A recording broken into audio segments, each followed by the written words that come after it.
আসসালামু আলাইকুম ওয়া রাহমাতুল্লাহি ওয়া বারাকাতুহু। শাহে মদিনা দরবার শরীফের পক্ষ থেকে আজ আমি আপনাদের মাঝে আরেকটু খুব একটা গুরুত্বপূর্ণ বিষয় নিয়ে আজকে আলোচনা করব। যে বিষয়টি হচ্ছে অন্যতম, এটা আলোচনা অন্যতম দ্বারা অন্যতম। সে বিষয়টি হলো কসম কি, কসম কত প্রকার ও কি কি, এবং কসম ভঙ্গ করলে, কসম কাটার পরে কসম ভঙ্গ করলে এটা কি অপরাধ বা কি করণীয়, সে বিষয় নিয়ে বিস্তারিত আলোচনাটি তুলে ধরছি ইনশাআল্লাহ।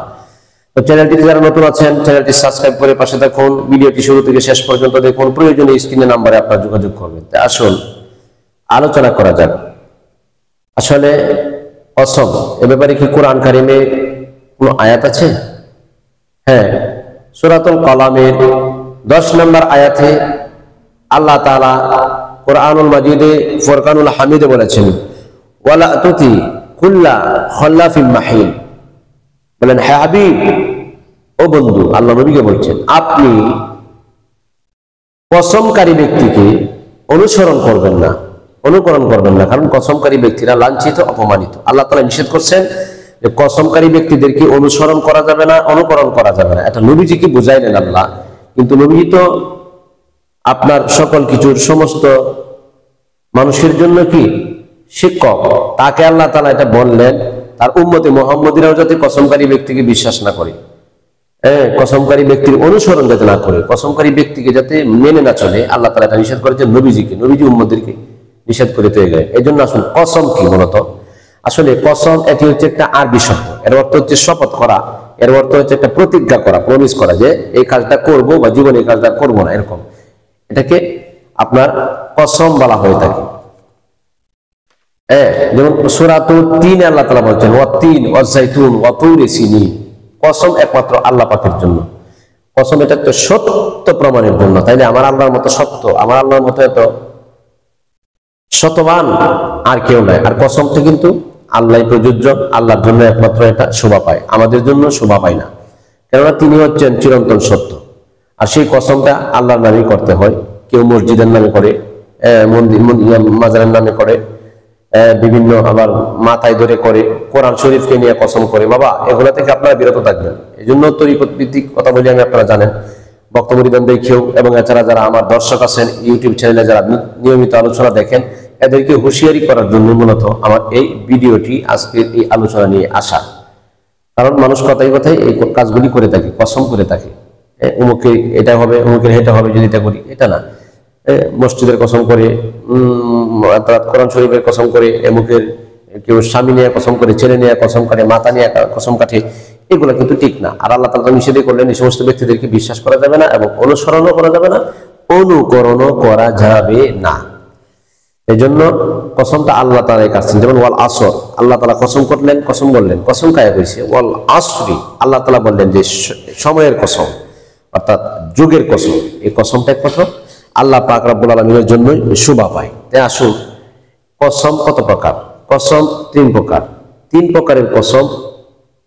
এক নম্বর কসম হচ্ছে কসমুল গামুস, যেটা হচ্ছে মিথ্যা কসম।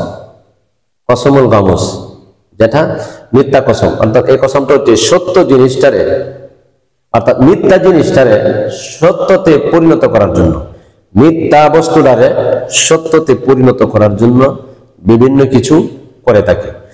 এই জন্য মিথ্যা জিনিসটারে জানতেছে যে এটা মিথ্যা, জেনে শুনে বুঝে শুনে মিথ্যাটারে সত্যিকারের প্রমাণ করার জন্য যে কসমটা করা হয়, এটাকে কসমুল গামুস বলে। আর এটাই কিন্তু সমাজে বেশি হয়। এটার জন্য আপনার কাফারা দিতে হবে না, তবে এই কাফারা দিতে হবে। কি কাফারা? কাটি দিলে তওবা করতে হবে, যে জীবনে কোনোদিন আমি আর এরকম কসম কাটবো না, এরকম কাজ আমার দ্বারা কোনোদিন হবে না। কারণ গুনাহগার ব্যক্তি, আপনার গুনাহ থেকে মোচন হতে হলে আল্লাহর কাছে তওবা করতে হবে। এই কসমটা কাটার কারণে কিন্তু, কসম খাওয়ার কারণে পাপ হয়ে গেছে। কি পাপ হয়েছে? কবিরা গুনাহ। আর কবিরা গুনাহ তওবা ছাড়া ক্ষমা হয় না। তওবা করলে কবিরা গুনাহগুলি আল্লাহ রাব্বুল আলামিন কি করেন? ক্ষমা করে দেন, আল্লাহ তাআলা মাফ করে দেন। যাক, আমরা যাতে যারা কসম জীবন অতীতে কাটা হয়েছে সত্যটারে মিথ্যা, অর্থাৎ মিথ্যাটারে সত্য বানানোর জন্য, আমরা যাতে সকলেই আল্লাহর কাছে তওবা করি, আল্লাহর কাছে যাতে আমরা পানাহ চাই। এই জন্য আল্লাহর কাছে ক্ষমা চাই, এরকম কেউ করবেন না। এরপর হচ্ছে 2 নম্বর যেটা কসমুল লাগু, অনিচ্ছাকৃতভাবে কসম। অনিচ্ছাকৃতভাবে অনেক সময় কসম কাটা হয়ে যায়। যেমন কেমন, যে আল্লাহর দোহাই তুমি এটা করো না, আল্লাহর কসম যে তোমার এটা করো না, আল্লাহর দোহাই, খোদার দোহাই, এরকম কিন্তু অনেক সময় বলে থাকে। এই কসমের জন্য কোনো কাফারা দেওয়া লাগবে না, আবার কাফারা না দিলেও চলবে। দেখেন না, কোনো কিছু বললে যে আল্লাহর দয় দিয়ে তুই এদিকে যাইস না, আল্লাহর দয় দিয়ে এদিকে করিস না, এরকম আর কি, এটার জন্য কোনো কাফারা লাগে না। এরপরে যেটা আপনার সেটা হচ্ছে 3 নাম্বার, সেটা হচ্ছে কসমুল মুন আকিদা, যেটা প্রতিজ্ঞামূলক, শপথমূলক আপনার কসম।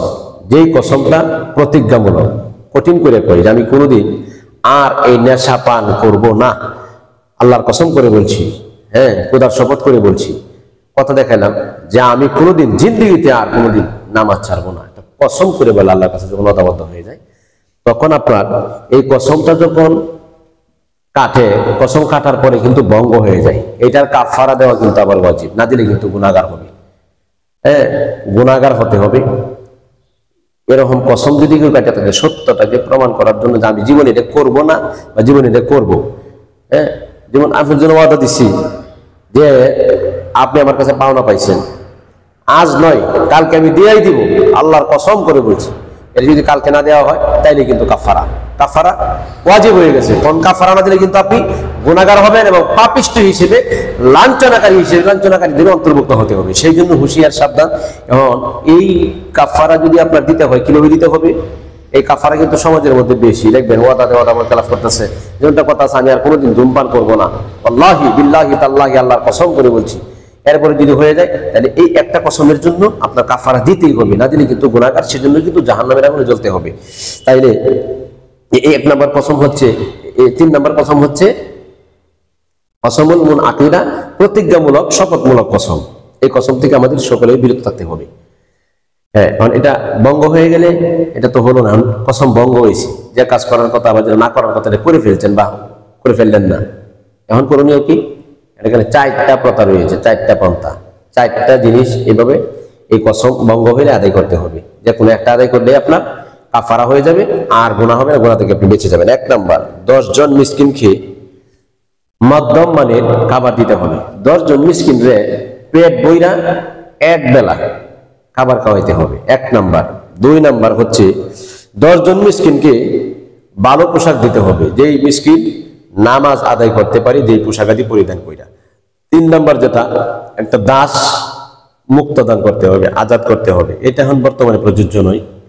4 নম্বর যেটা, 3 দিন রোজা রাখতে হবে, একাধারেও রাখতে পারে অথবা বিরত রেখে ভাঙ্গে রাখতে পারেন।